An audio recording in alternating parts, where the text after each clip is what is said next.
Welcome back to another episode of The Conscious Artist, a safe space for conversations around mental health awareness for musicians, artists, and all human beings. I am your host, Pallavi Mahidara. I'm a concert pianist and teacher, and I am absolutely thrilled that you are joining us today. My hope for this show is that it will give all of us a sense of solidarity and knowledge that we are not alone, and together, through these conversations, we can create more awareness and change for a healthier future.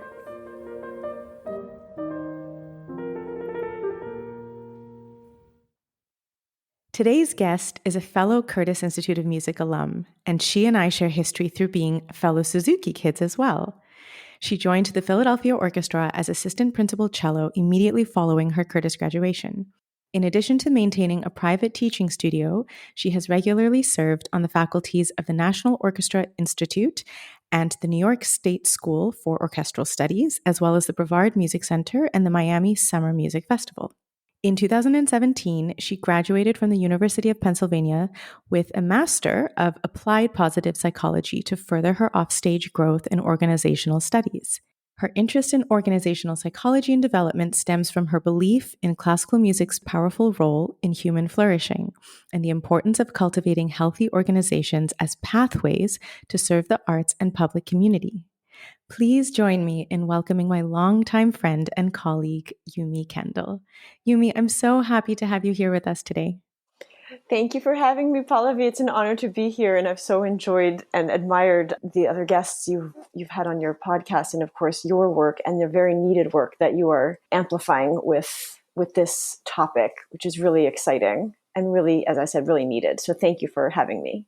Thank you. It's my pleasure. We go way back in so many ways, and we've known each other for so many years, but I feel that our most recent reconnections in the past few months have been our deepest yet, speaking about teaching and psychology and mental health. And I'd love to know, what made you decide to go back to school to get a master's degree in positive psychology? The main questions for me stemmed from loving my orchestra and still loving orchestra, the Philadelphia Orchestra. And we went through a Chapter 11 reorganization back in 2011. And I wondered, what could we do? Because I think a lot of people felt helpless, like we didn't have any say in what was going on. And so I wanted to understand, what do other industries do when they encounter difficulty?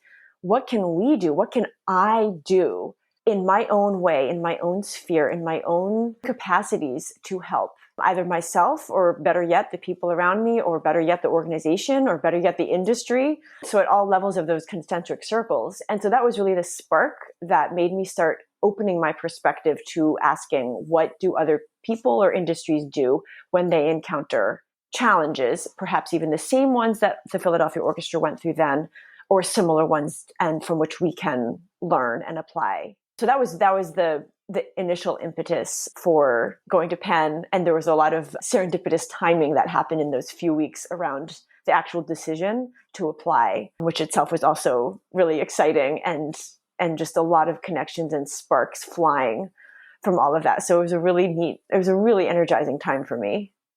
I love that. What a great reason, what a great initiative to take for yourself. I'm curious to know, how have you sort of applied your learnings, because you're an orchestral musician, you're a chamber musician, you're a professor, you're an artist, some of the reasons that you chose to learn more about positive psychology. How have you applied that in the different realms of your own career?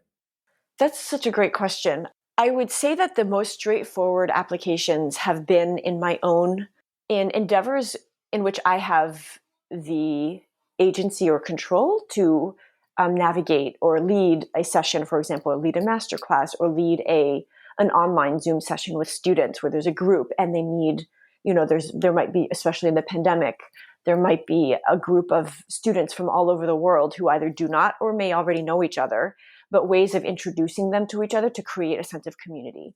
So I would say that in the immediate sort of aftermath of MAP, the acronym for Masters of Applied Positive Psychology, MAPP, in the immediate aftermath of that, and I'll say aftermath because it was also a really difficult year to actually go to grad school while working, and I probably should have taken a sabbatical. But in the immediate time following that, the easiest way that for me has been in applying positive psychology has been, again, as I said, in areas in which I have the main agency or main control over the directing, say, of the time that the students spend together, of the way we spend it together. And it also has come out in private teaching as well. The other areas, and I would invite more specific conversation as we would like to in this podcast, which is so exciting. And other areas that are more broad and maybe less specific, but more permeating rather than in a directive role, are definitely in group settings in which I am part of the whole and part of a collective. And there might be small things, what we would say positive interventions that one can do, from practical things, leaving a small bouquet of flowers for somebody who's going through a rough time, a mystery little gift on somebody's music stand, to simply recognizing people for their character strengths, which is a whole area of positive psychology, is actually an organization called Values in Action, and they study character strengths. And being able to switch my mindset to appreciating individuals in these very specific ways, in their character strengths. And so that's just from me and my own ways in the collective. I haven't yet had a chance to have an organized or officially mandated application of positive psychology in a specific collective setting. But I would say that the social contagion that happens on stage and off stage in most musical organizations are very receptive to the kinds of change and positive change that positive psychology and the science of well-being really supports and encourages. So there's a lot of like TBD potential that I'm excited about, particularly after the pandemic and reemerging after the pandemic, and the reconnection in person that we can reestablish some of these excellent habits, as well as realizations and sparks of connection and high quality connections in person. I love that. And you were saying, whether it's leaving a little mystery gift on a stand or, simply interacting with someone in a way that sees them for who they are and their strengths and their value. I mean, what a beautiful way to approach other human beings. And I do want to ask more in-depth questions. I do want to get more detailed, specifically about teaching and how you've used positive psychology, applying it to how you teach your students, because I think probably it was the same for you, but growing up, I had incredible teachers who really taught me so much about music and the instrument, and in some ways life for sure. But I was never really taught how to deal with destructive thoughts. I was not taught how to deal with quote unquote negative emotions. And, maybe it's a generational thing, maybe it's a societal thing, but I definitely had to learn some difficult lessons on my own through the years. And it's a big reason why in my own teaching, I like to be more than a teacher. I like to be a mentor. And I like to be there for my students in a way that makes them feel seen and heard and supported, as well as challenged. What has been your experience with teaching, applying positive psychology? I love that. Yeah, I see. Definitely, I think there's similarities in the way we probably approach our students, and really seeing the whole person and trying as best as possible to meet them where they are and help them in whatever ways that they're ready for and needing. And I would like to be specific in my thinking or speaking about this, because I think there is a difference between coaching or mentoring or teaching somebody in a master class or a one-time or two-time setting, like at a festival where you might see somebody for one or two or three times, versus a long-time private student with a long-term established relationship. And in my studio, that it also includes the parent or parents or family member who is involved, or caregiver who is involved in the child's life. So those are two different examples of how we might tweak concepts and apply them specifically to those, say, two examples, to contrast them. So on the one hand, with a, say, master class, I hardly know the student, presumably. And even if I've met them before, the context is, there's an audience there, and whatever we're talking about and whatever is going to be helpful for the student also should be applicable in some way to the people. And of course, not everybody teaches this way. This is as individual to me as it is, however many people there are on the planet. Sure, of course. But I really like, as a personal challenge to myself as well, finding and coaching the student through something that is hopefully very helpful for them in either goal setting. How do we decide what to work on in the 15 minutes that we have together, for example, especially over the pandemic with Zoom? Specific goals, even as the teacher and with the presenter, we're supposed to get through certain things, but really trying to understand what the student wants. And I usually proceed, and this goes for both scenarios I spoke with the longtime private student and also with a short-term, I'll call a short-term student. I hear what they're playing. Usually they play something first, and then I listen and I propose something that I think would be helpful to work on to the student. And I ask, how does that sound? And I ask, is there something else you would like to work on? Or maybe your teacher has a request for us to work on. So I try to lay out right away a sense of collaboration, that they have a voice and a choice in what they're learning. And I change the tone or the language according to the age of the student. Like, I would not expect a 5-year-old. I started a student who had just turned 3, and she was not yet potty trained. Oh my goodness. And we were doing, so I would obviously not ask the child this sort of question the same way I might ask a high schooler with much more sense of self-direction. So usually in that context with the 3-year-old or the 5-year-old, I might be consulting the caregiver who's in the lesson with them, because in Suzuki, of course, the parent or the child caregiver is with the child to take notes, because who expects a 3 or 5-year-old to take notes so that they can then practice and replicate what's happening in the lesson at home. So I usually would consult, how does that sound? How would this be? And for the very youngest students, of course, there's a sense of routine. We come in, we bow, we say, thank you for teaching me, thank you for listening. And then we begin essentially it's playtime together. I think that approach of beginning the time together with how does this sound, invites a sense of participation and receptivity and a sense of choice. Like, the child could say, no, I need to do this. And in some cases, the child actually does respond with, I actually really feel like I'm struggling with this. And I'll say, great, thank you for letting me know. Tell me more about that. And then I understand what they're getting at, and according to whatever age or level they're at, and then I go with it. And oftentimes, whatever that, in the very limited number of times that the child has actually said something else than what I proposed, there's usually a gem of connection to whatever I originally proposed. So I'm able to work in whatever I was seeing from the outside to what the child is feeling or experiencing from their end. But I always validate what they're requesting and actually go with it, because that's actually the best education, is if the child feels they need something, they usually actually do.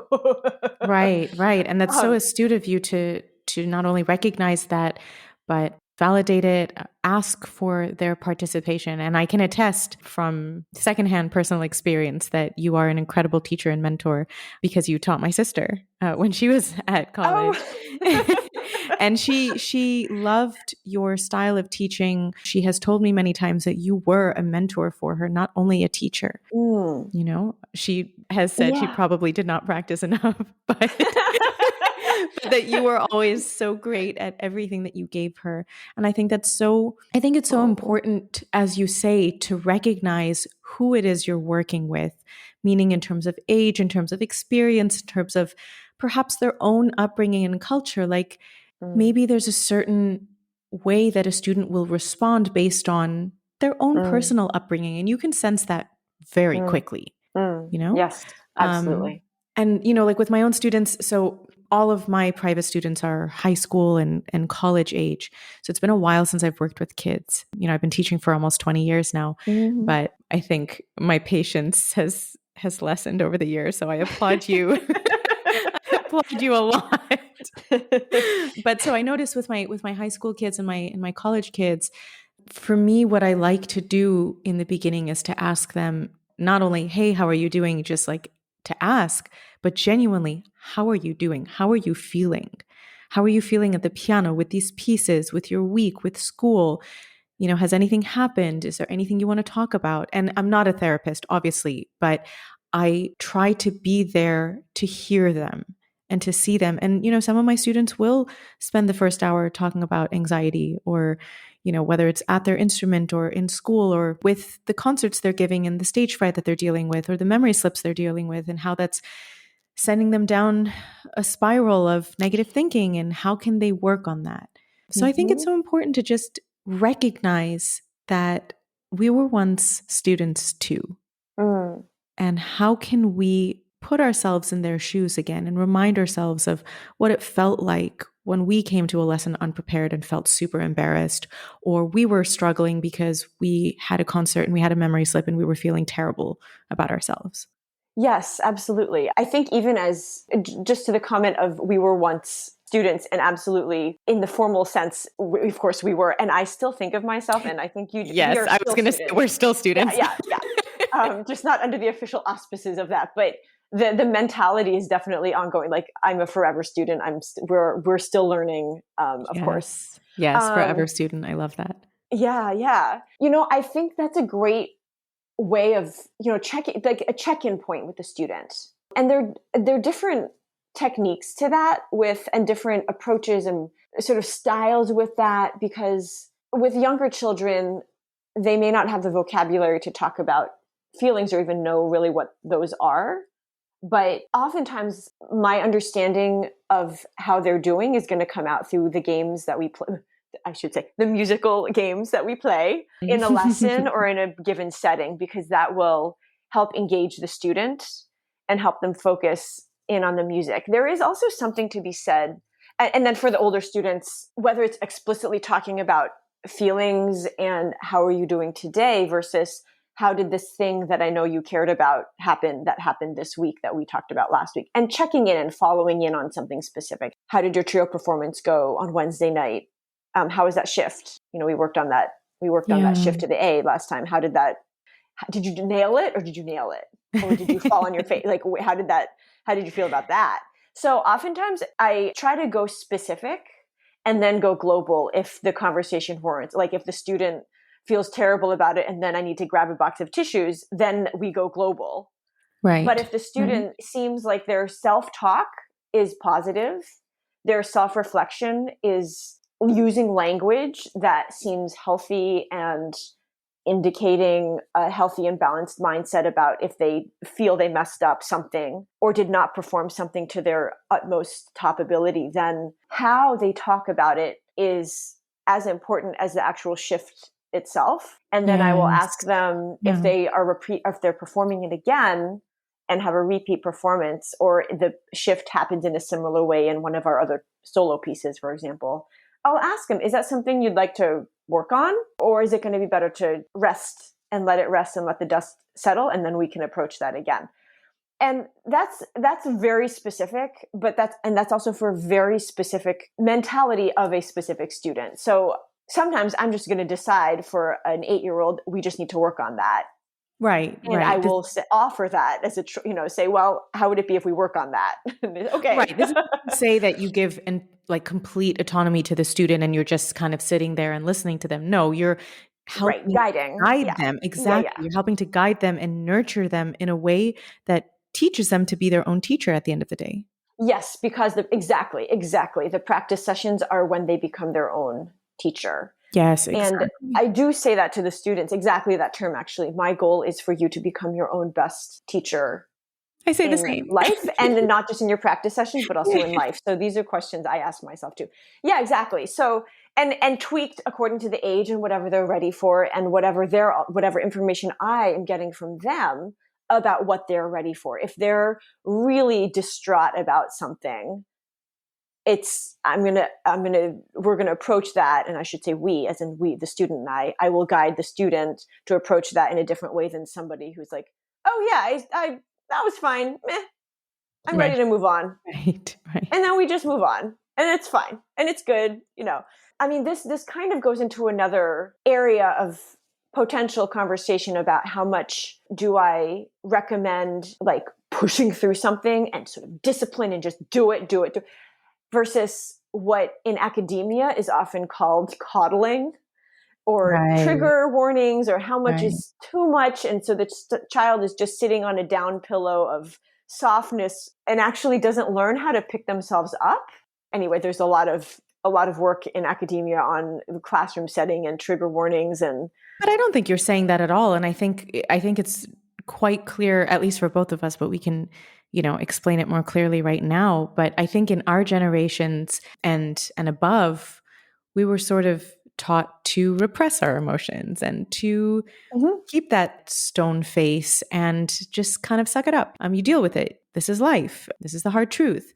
And Mhm. yeah, I think in that way, it taught us grit and resilience and strength and perseverance and discipline and all of the things that are needed to ultimately be a professional artist. A Mhm. professional in any field, but particularly a professional in the arts, takes a lot of discipline and grit and Mhm. perseverance and willingness to sacrifice certain things. Mhm. And we have a tendency in society when something has been one way for too long to swing to the other side of the pendulum. Right. And now I feel that in some cases, and I've experienced it with some students where they're not able to show up even for a lesson because of XYZ. And it's not, if we're being honest, the things that I may have had to deal with that week. And this is not about comparing, who's going through what, but Mhm. like I will have dealt with, I mean, I remember there was one week where I dealt with the death of my best friend from high school and some big shocking news in Mm. a situation in my personal life. And that was like all at the same time within like 2 days of each other. And I was teaching several hours a day, giving master Mm. classes, like giving group classes. And I was there and I was present and I was giving my all. Mhm. And some kids couldn't show up because they forgot Mm. or whatever it was. I don't want to sit and give absolute Mhm. details, but it becomes a little bit frustrating sometimes.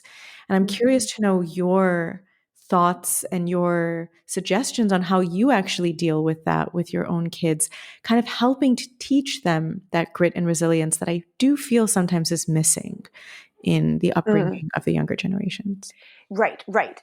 And I love that you said the term showing up, because I actually physically we show up, and Yeah. sometimes we also have. I mean, sometimes you don't physically show up, but there's also emotional, like showing up with your whole self. Yeah. And I was talking with one of my friends about her daughter, and the daughter plays cello and went to a performing in a competition, and she didn't feel great about herself leading going into it. But then they talked about one of her relatives' mantras, which is, "Well, I'm here. I showed up. I may as well just do my best." Mm. And I love that, because once you show up, and if we've been cultivated to have a healthy mindset of, well, my personal mantra is kick butt and be kind. Like, do my best and I be love kind. that. Just I love that. default. Just if I show up, I'm just going to do my best. And so if we have the physical discipline to just show up, then why not just do your best? It's okay if it's not, so your best might be limited that particular day, but And that's why not okay. give it your A? Exactly. But But those we, are two different things, showing up and doing your best. And I think my point was sometimes people just don't even show up. right, Then what do we right, do? right. Again, not to compare situations or anything like that, but I don't know. Sometimes I feel like we were taught to suppress our emotions in our generation. And I feel like for some of the younger generations, and I'm so sorry for any of my students that are listening to this, but I feel like sometimes they're taught to feel their emotions and express them, but not necessarily how to manage them. So I feel like we're still missing that link, you know? This is really great. A personal anecdote. When I was in 8th grade, I remember really struggling with practice. I was just frustrated and I didn't want to practice. And I went downstairs to the kitchen and I told mom, I want to quit cello. Mm. I'm just sick of this.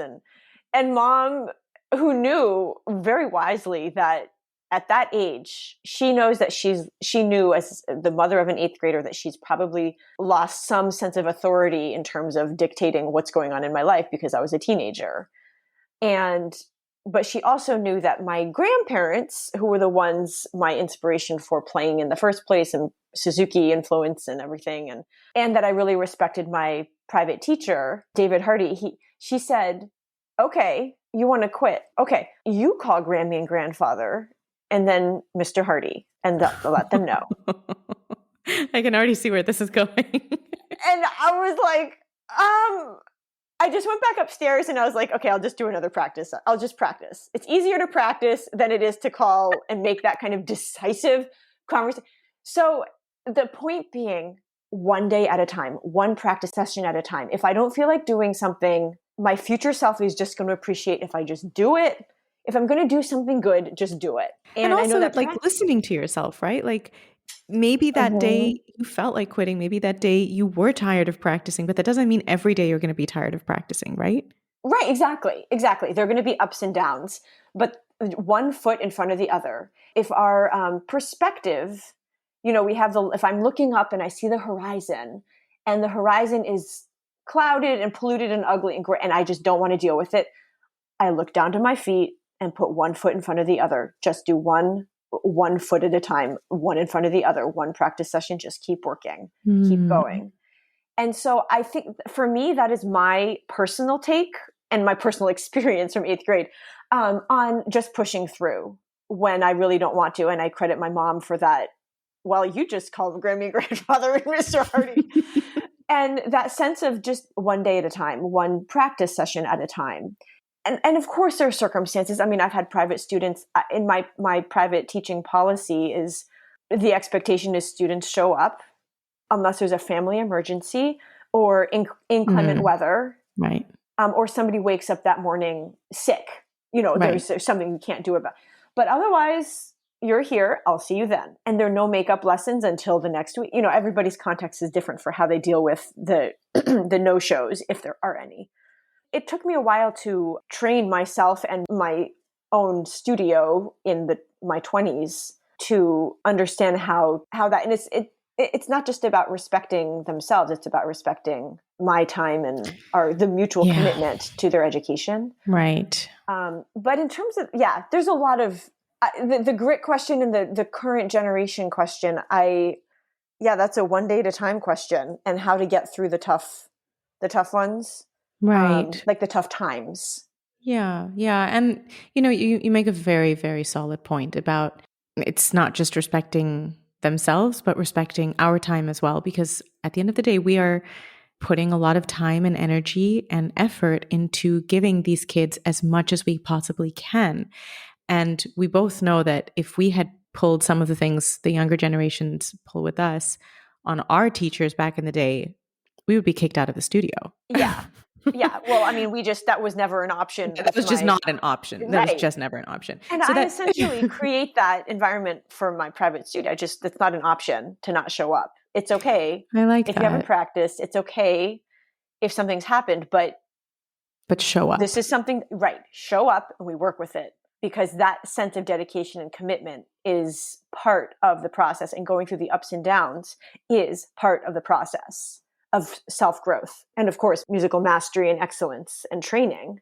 And if somebody's got physical pain, that's another aspect of things, is if there's physical pain, rather than denying it or shunning it or pretending it doesn't exist or just playing through the pain, that is an opportunity for a whole area of conversation within the private lesson setting.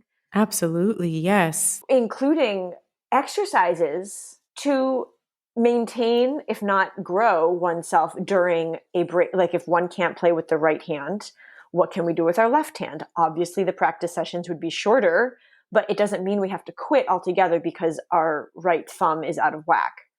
Right, exactly. There are things that we can do that still further our growth and further our sense of commitment and discipline. And every single day I eat, therefore every single day I practice or I play my cello. And that's just every day I sleep, I eat, I go outside, so it's part of the daily routine. So an injury is actually an opportunity to learn more about oneself and develop and expand our personal habits and our personal practice. And that is my perspective. A lot of, our friends, Elena Uriasti and Melissa White, started intermission sessions and intermission retreats specifically to address the physical aspect of playing and opening up that conversation of physical pain and injury in the context of what we do.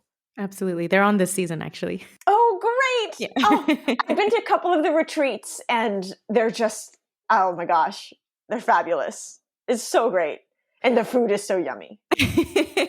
No, but that's something we talked about with them also, which was how our bodies and our minds and our physical well-being are all connected. And I think you raised such a great point about, okay, you're dealing with an injury. Come to the class and we'll sit and chat. We'll talk about maybe how this injury came to be. What are some of the ways to help prevent it in the future? What can you do now? With the other hand, or if it's a matter of an injury in your neck or your back and you can't play at all, what can you do to start helping your body recover?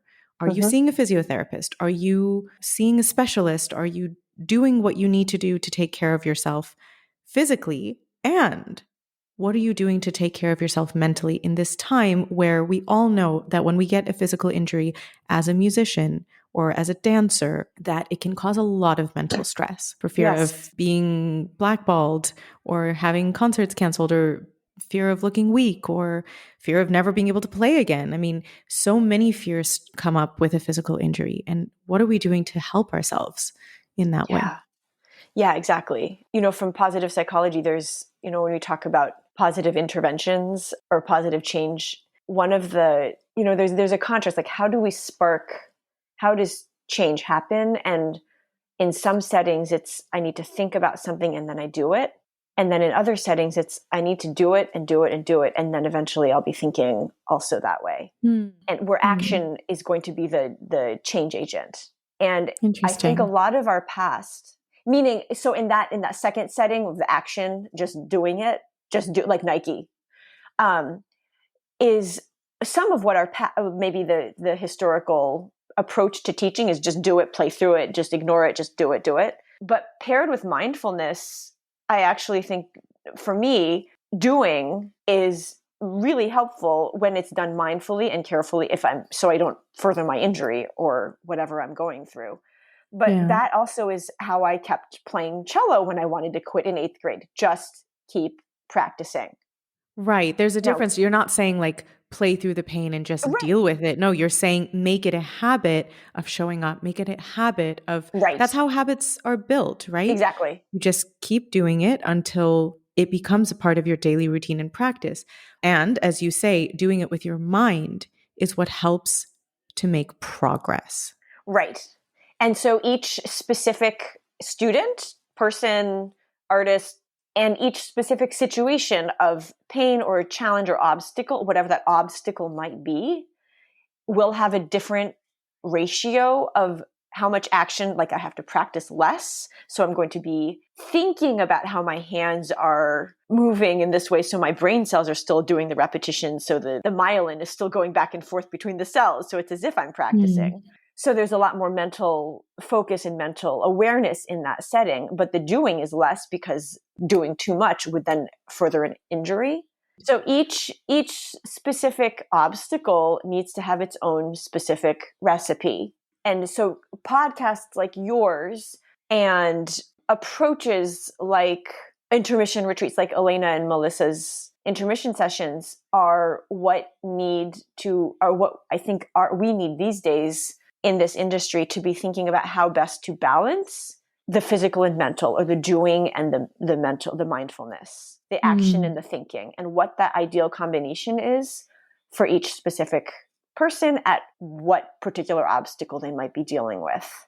Well, thank you for saying that. Thank you for acknowledging that. I mean, with this podcast, one of the reasons it came about is that I started focusing a lot with my students and in the summer program that I run about mental and physical health with your instrument and practicing mindfully and asking yourself, what is it that I want to achieve today in this section or in this passage or with this fingering or with this jump or with this piece?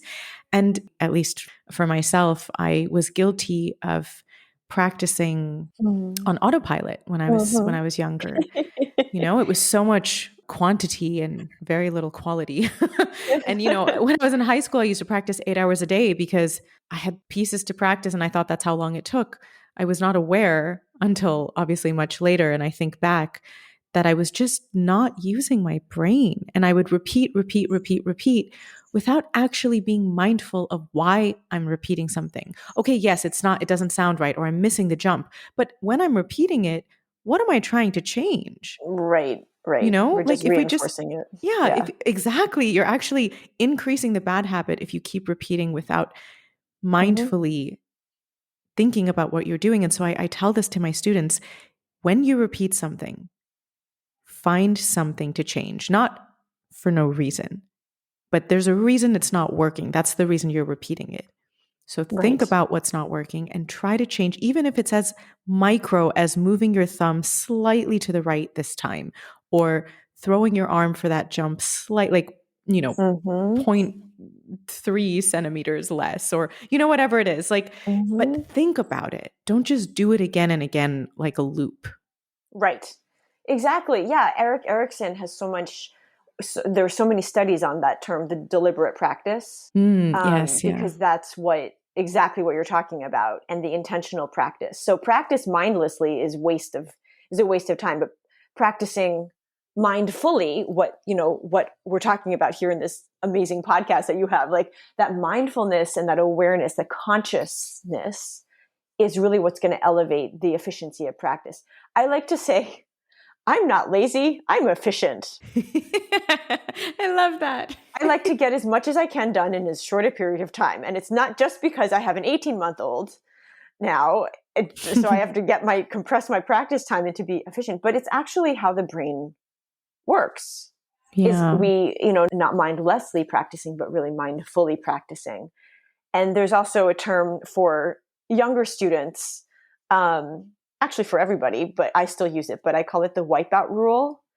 And when we get to the point of a passage or a shift or something very specific, this is also about goal setting, which is another positive psych element of reinforcing the good things that you and I and many others have already have the benefit of learning already, but now we can name it. But goal setting, choosing the thing to practice and getting the thing to practice to a level that is worth replicating. Is And this the way I should and play being it? mindful that it might take time. It's not going to Well, happen okay, so overnight, the right? wipeout rule is you pick the thing to practice. How many times in a row can I do this? Well, the thing to practice, that dot on, great. Dot up for a string crossing, for the shift, whatever. And then I pick the number I can do it. And for a child, that might be 4 times in a row. And we say, okay, 4 times in a row, do your very best and do it the same each time, because that, of course, at the cellular level is building the connection between synapses to repeat that same excellence each time. So for the child, wipeout rule means play it once, ready, set, play, dot on. How is that? Great. Next 3, bottom. How is that? Great. Yay. And then the third time is dot. How is that? That was not good. Wipe it out. 4 in a row once more. Let's do it. Ready, Yes. set, play. Yeah. And the goal is to get 4 in a row, because in performance, it's not like we can stop the orchestra and say, hey, I need another shot at that. Right. We Right. say, you nail it 4 times in a row. So it's at a manageable level. So it builds self-efficacy and self-confidence as well. Like the sense of the can do, the little engine that could, I think I can, I think, the self-belief. So it's about setting a number of repetitions that is achievable, and then achieving it, and then building on that number. I So love for an that. so I call it the wipeout rule, because that's a Suzuki term. No, I love that. I don't think I remember that from my Suzuki days, but I do remember someone saying something that is essentially the same concept, which was, don't practice it until you get it right once. Practice it until you Oh, can't get it wrong. that's another teaching mantra from Yes, Suzuki. exactly. Yep.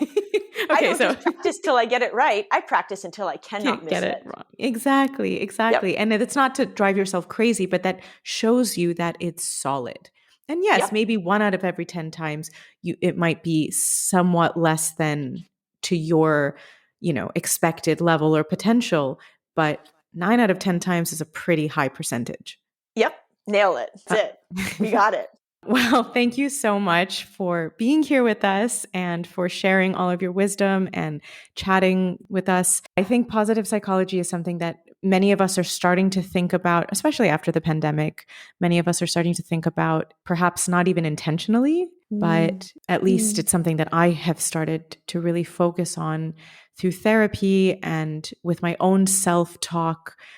How do I want to speak to myself? How do I want to view myself? And that really helps me as well to have more empathy and compassion for my students and be able to put myself in their shoes when they're feeling stressed or aggravated about something they're not getting at the piano, or they're really struggling with self-esteem or self-confidence. And as I said, we've all been there. We are forever students, but we've all been in their position before. And so what can we do to help create healthier future generations? Yes. Well, you are doing it with creating this space, the safe space to be talking about it, like with this podcast. And this is exactly what needs to be happening to help the next generation address the questions, these important questions. And I'm really honored to be a part of that conversation, Pallavi. Thank you for having me. Thank you all so much for listening. I am truly grateful for the support from each and every one of you. If you would like to submit any questions or topics for us to address on the show, you can send us a message on our Instagram page @ConsciousArtistPodcast. Help us to spread more awareness by sharing this episode with your friends, your colleagues, your teachers, and your students. And don't forget to subscribe wherever you get your podcasts. Sending you all so much love and strength to tackle this week, and we'll see you next Monday for another episode of The Conscious Artist.